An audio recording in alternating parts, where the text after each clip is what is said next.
आजाद भारत के बाद जो मुझे जैन साहब ने बताया, यहाँ आजाद मुल्क से पहले भी बड़ी बड़ी ऐतिहासिक आज़ादी की लड़ाइयों के लिए भी जलसे होते रहे।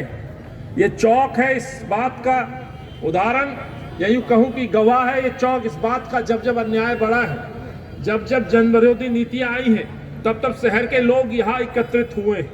और इस हौजकाजी चौक से जो आह्वान होता है वो सरकारों को जगाने के लिए होता है। इसीलिए मेरे पूर्व वक्ताओं ने जो बातें रखी हैं, जो आज आदरणीय भाई हारून साहब ने, पूर्व विधायकों ने, मातृशक्ति ने, मेरे उन भाइयों ने जो आज जन जागरण पोल खोल अभियान जो पूरी दिल्ली में चल रहा है, उसके तहत जो बातें आम जनमानस से जुड़े हुए जो मुद्दे हैं उनको यहाँ रखा। साथियों, आज आखिर यहाँ हम इकट्ठा क्यों हुए, ये बड़ी बात है। सर्दी बढ़ रही है, फिर भी उसके बाद कांग्रेस के कार्यकर्ता झंडा लेके डटे हुए हैं, उन नारों के साथ डटे हुए हैं जो जनता का दर्द है, जनता की पीड़ा है। पर तानाशाही सरकारें, चाहे केंद्र की सरकार हो या दिल्ली की सरकार है, आज आम जनमानस की आवाज को नहीं सुनती है। किसान एक साल बाद बॉर्डर से उठते हैं, मजदूर परेशान है, रिक्शा चला करके अपना पेट पाल रहा है, व्यापारी परेशान है। आज हिंदुस्तान में कोई ऐसा वर्ग तो नहीं जो कह सके कि वाकई मेरे अच्छे दिन आ गए। कैसे भरोसा कर ले मोदी जी, 7 साल हो गए आपको। कैसे भरोसा कर ले अरविंद जी, 7 साल हो गए आपको। और कैसे भरोसा कर ले एमसीडी के उन पार्षदों पे जो 15 साल से भाजपा के तीनों नगर निगम में मेयर बन के बैठे।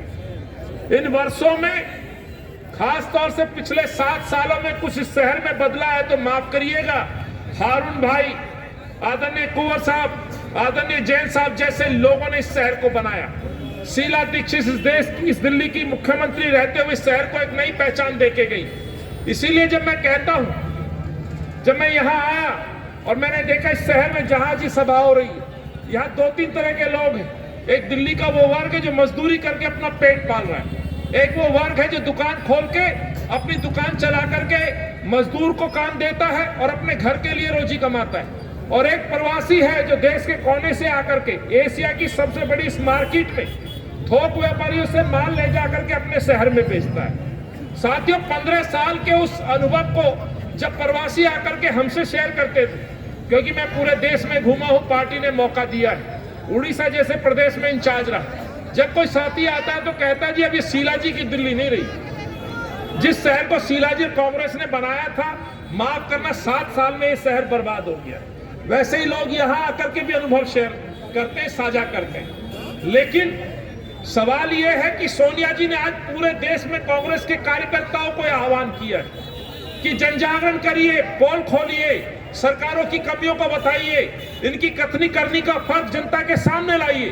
क्योंकि जब सरकारें अनसुनी कर दें विपक्ष की आवाज को, तानाशाही बन जाएं, जब एक ऐसा शासक बैठ जाए जो किसी को सुनना नहीं चाहता, मजदूर का दर्द नहीं महसूस करना चाहता, तब तक कांग्रेस के कार्यकर्ता सड़कों पे जनता के बीच में उतरे। और जब जनता के बीच में उतरते हैं तो साथियों, जनता अपना फैसला सुनाती है। इसीलिए आज हम लोग, जब विपक्ष की आवाज को दबाया जाता है, न केवल पार्लियामेंट में राहुल जी आवाज उठाते हैं, तानाशाही रवैये के तहत हमारे 16 सांसदों को विपक्ष के लोगों को निष्कासित कर देता है सत्ताधारी शासक, तो कांग्रेस के कार्यकर्ता सड़क पे उतरते हैं। जयपुर की ऐतिहासिक रैली, लाखों लोगों के बीच में राहुल जी का आह्वान, हिंदुत्ववादी सोच का डिफरेंस बताना, अंतर बताना, महंगाई पे सवाल पूछना, बढ़ते हुए गैस सिलेंडर के बारे में चर्चा करना, सरसों के तेल के बारे में जवाब पूछना। मैं समझता हूं वो तमाम बातें और मुद्दे हैं जिस पर मुझसे पूर्व वक्ताओं ने बात की।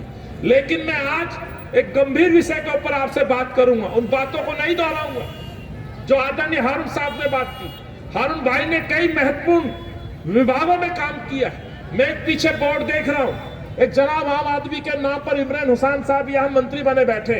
इनसे पहले 2 और मंत्री रहे, मालूम है कौन कौन? याद है? खाद्य मंत्री 2 मंत्री रहे। एक कासिम साहब मंत्री थे, आसिम साहब सॉरी, एक उससे पहले संदीप नाम का खाद्य मंत्री रहा। ये 2 मंत्री क्यों हटाए गए आपको मालूम है? किस केस में हटाए गए? ये भ्रष्टाचार, करप्शन और महिला उत्पीड़न के नाम पर। और जब अरविंद केजरीवाल आए थे इसी रामलीला मैदान में, ऐतिहासिक रामलीला मैदान में, अपने 9 रत्नों की कसम खा के, उदाहरण दे के शपथ दिलाई थी, चुन चुन के लाया हूं, 7 साल में 80% उनके मंत्री जेल की हवा खा चुके हैं, पदमुक्त हो चुके हैं, और अरविंद कहता है कि आम आदमी की सरकार है। अरे शर्म आनी चाहिए। मंत्री थे तो हारून साहब जैसे लोग थे जिन्होंने इस शहर के गरीब लोगों को खाने का अधिकार दिया, सुरक्षा का अधिकार दिया, खाद्य बिल के तहत सबको राशन कार्ड दिया। आज मैं उसी बिंदु पर आपका ध्यान चाहता हूं कि मजदूरों की बात करूंगा, फिर व्यापारी की बात करूंगा। हारून भाई यहाँ बैठे उदाहरण के लिए, तो आज इस पर चर्चा होनी चाहिए। 52 लाख राशन कार्ड पेंडिंग है, 52 लाख परिवारों के राशन कार्ड पेंडिंग है। और इस सभा में जो मेरी आवाज सुन रहा है मजदूर वर्ग, अपने पड़ोस में अपने आप से पूछिएगा, क्या किसी गरीब आदमी का राशन कार्ड 7 साल में अरविंद केजरीवाल दे पाया? किसी के राशन कार्ड में नाम जोड़ पाया? और वो दावा करता है कि दिल्ली में सब कुछ अच्छा चल रहा है। जो राशन कार्ड हारून भाई और शीलाजी कांग्रेस के समय में बने, साथियों, इस मंच पर, इस ऐतिहासिक चौक पर इस दावे के साथ अरविंद के लिए सवाल खड़े करके जा रहा हूं, क्यों आप एक नाम राशन कार्ड में नहीं जोड़ पाए? क्यों एक नया राशन कार्ड नहीं दे पाए? यदि आपकी नीयत सही थी, आम आदमी के लिए आपको यदि वाकई योजना बनानी थी, तो कम से कम आप कांग्रेस की योजनाओं का अनुसरण कर सकते थे, सीख सकते थे और उन गरीबों को खाने का हक दे सकते थे। ये तो साथियों बात रही खाद्य के जुड़े हुए उस मसले की, जिसमें आज भी 7 सालों से गरीब आदमी राह देख रहा है कि कब मेरा राशन कार्ड बनेगा। और बात करते हैं गरीबों को अधिकारों की, शर्म आनी चाहिए। आज मैंने एक खबर पढ़ी कि अरविंद ने कैबिनेट में फैसला लिया है, जिनके पास राशन कार्ड है उनको 1 महीने का और राशन देंगे। अरे बेईमान आदमी, यदि आपको कोई घोषणा करनी थी तो ये कहना चाहिए था जिन पे राशन कार्ड नहीं है, जिनके 52 लाख लोगों के राशन कार्ड अप्लाई है, उन तमाम लोगों को राशन कार्ड दिया जाएगा, उन तमाम लोगों को राशन दिया जाएगा। तो मैं समझता हूँ वाकई आप गरीब हतैसी हैं। लेकिन आप ढोंग करते हैं, गुमराह करते हैं, और फ्री के नाम पे, एडवर्टाइजमेंट के नाम पे जनता को गुमराह करते हैं। आज जहां गरीब आदमी 2 वक्त की रोटियों के लिए तरस रहा है, कोविड काल में, अभी एक साथी ने मोहल्ला क्लिनिक का जिक्र किया था। कोविड के समय से जिन मोहल्ला क्लिनिकों के ऊपर अरविंद केजरीवाल दावा करते हैं विश्व स्तरीय मोहल्ला क्लिनिक, अमेरिका के और पता नहीं कहां के लोगों ने आकर के कहा कि विश्व के सबसे सुंदर मोहल्ला क्लिनिक है। हारून भाई ने एक बात और कही, चंद स्कूलों को, चंद मोहल्ला क्लिनिकों के अंदर अपने कार्यकर्ता, अपने मित्रों को, अपने विदेशी मेहमानों को वहां घुमाया जाता है और वहां दिखाया जाता है कि विश्व का सबसे सुंदर इंफ्रास्ट्रक्चर है। शर्म आनी चाहिए। आज एक खबर और आपने पढ़ी होगी कि दिल्ली के अंदर 3 बच्चों को खांसी की दवाई देने से मार दिया गया, गलत दवा देने से उनकी मृत्यु हो गई, और अभी भी 13 बच्चे जिंदगी और मौत के साथ कमला, हमारी जो हॉस्पिटल है कमलावती, उसमें आज भी एडमिट है। आप कहते हैं मोहल्ला क्लिनिक, अरे कोविड के समय, कोरोना के समय जिस मोहल्ला क्लिनिक में दवाई तक नहीं दी गई, जिस मोहल्ला क्लिनिक में एक आरटीपीसीआर टेस्ट तक नहीं हुआ, जिस मोहल्ला क्लिनिक के अंदर एक कोई वैक्सीन उपलब्ध नहीं हो पाई, आप उन मोहल्ला क्लिनिकों का दावा करते हैं कि विश्व के सबसे सुंदर मोहल्ला क्लिनिक। शर्म आनी चाहिए आपको। आपके सबसे इस दावे के साथ मैं कहना चाहता हूं, अनक्वालिफाइड डॉक्टर्स को बैठा करके आपने लोगों को मजबूरन मरने के लिए छोड़ दिया है। यदि ऐसा नहीं होता तो ये 3 बच्चे हमारे नहीं मरते।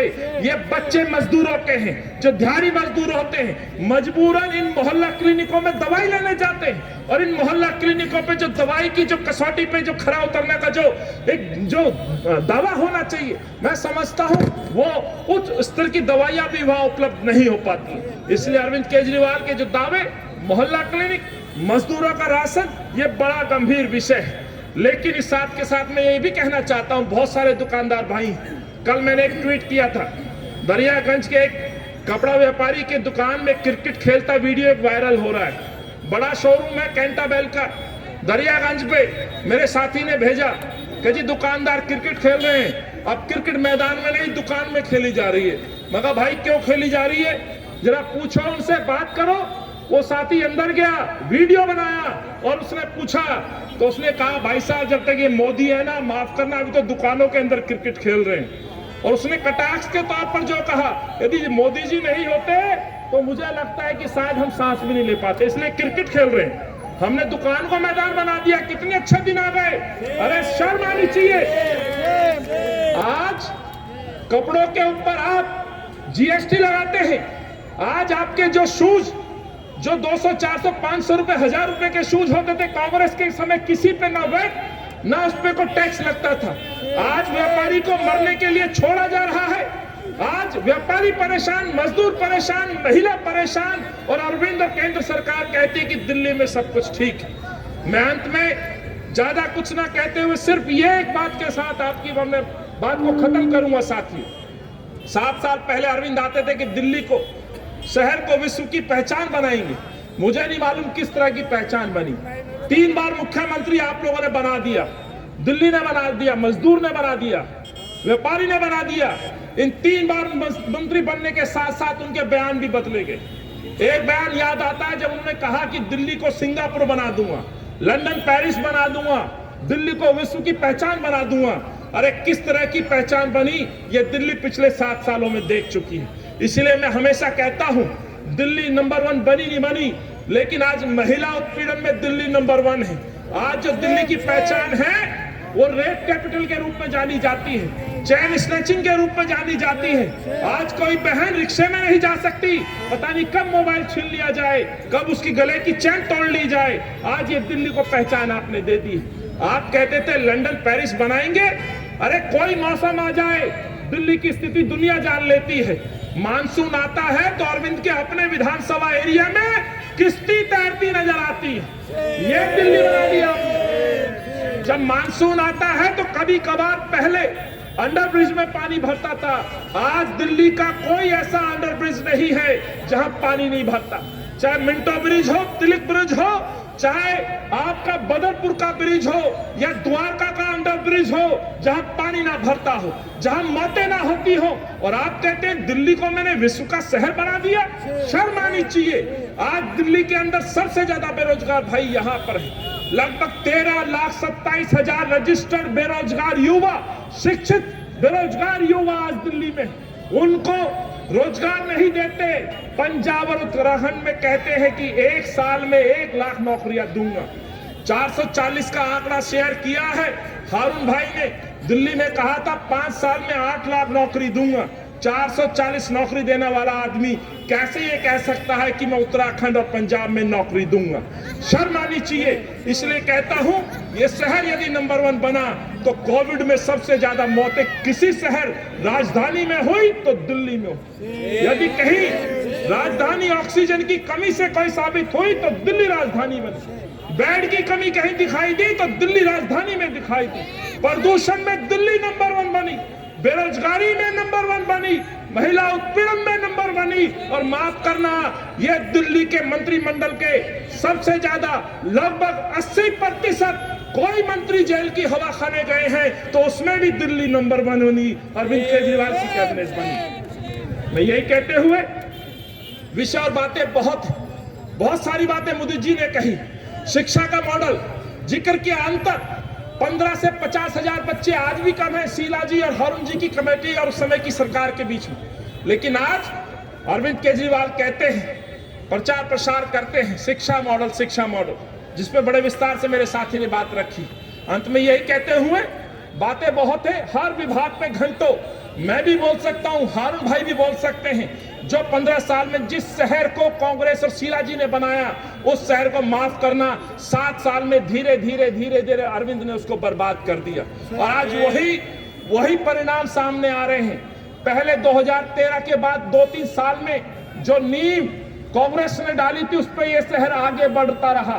लेकिन जिस तरह से अरविंद ने लापरवाही की, जिस तरह से इस दिल्ली को भगवान भरोसे छोड़ दिया, मैं समझता हूं उसको बर्बाद होने में 7 साल लग गए। और यही ऐसे ही जरिया रहा तो माफ करना, इस शहर की पहचान खो जाएगी। इस शहर की आने वाली जनरेशन कोसेंगी। फिर से लंबे जाम आईटीओ पे लगने शुरू हो गए। पब्लिक ट्रांसपोर्ट पे कोई काम नहीं। हारून भाई ने ट्रांसपोर्ट का जिक्र नहीं किया क्योंकि समय का अभाव था। लेकिन हारून जी और कांग्रेस वो सरकार थी जब 7,000 डीटीसी की बसें दिल्ली सरकार के बेड़े में हुआ करती थी और आज मात्र 1,600 बसें चलती हैं। आज इस हौज काजी चौक पर आज यदि मेट्रो स्टेशन नहीं होता, यदि मेट्रो नहीं होता, अंदाजा लगा सकते हो कांग्रेस की सरकार नहीं होती तो इन गलियों में जो आज लंबा लंबा जाम है तो बाहर क्या स्थिति हुआ करती। आज इस विकास का यदि कोई उदाहरण बनता है तो शीला दीक्षित उदाहरण बनती है, हारून यूसुफ उदाहरण बनता है, कुंवर जी हमारे राजेश जैन जी उदाहरण बनते हैं, कांग्रेस के कार्यकर्ता, कांग्रेस के नेता उदाहरण बनते हैं। लेकिन कांग्रेस को जिस तरह से बदनाम किया गया, जिस तरह से उनको बदनाम करके सत्ता से दूर किया गया, शर्म आनी चाहिए लोगों को, माफी मांगनी चाहिए। यदि ऐसा नहीं होता, यदि वो माफी नहीं मांगते तो सिद्ध करें कि 15 साल के इस ऐतिहासिक कार्यकाल में इस शहर को जो कांग्रेस ने दिया है तो आप 7 साल में क्यों नहीं कर पाए, इसका जवाब अरविंद को देना चाहिए। अपनी वाणी को यहाँ विराम देता हूँ, समय बहुत हो गया है, दूर दूर से काफी साथी आए हुए हैं। हम पोल खोल जनजागरण के माध्यम से जनता के बीच में जा रहे हैं, सवाल पूछ रहे हैं, रोजगार पे, महिला सुरक्षा पे, खाद्य सुरक्षा पे, राशन कार्ड पे, पेंशन पे जो अरविंद वादे कर रहे थे उन वादों पे। तो इन्हीं बातों के साथ बहुत बहुत धन्यवाद। जय हिंद, जय कांग्रेस। सभी का यहाँ मैं धन्यवाद करता हूँ और अनुरोध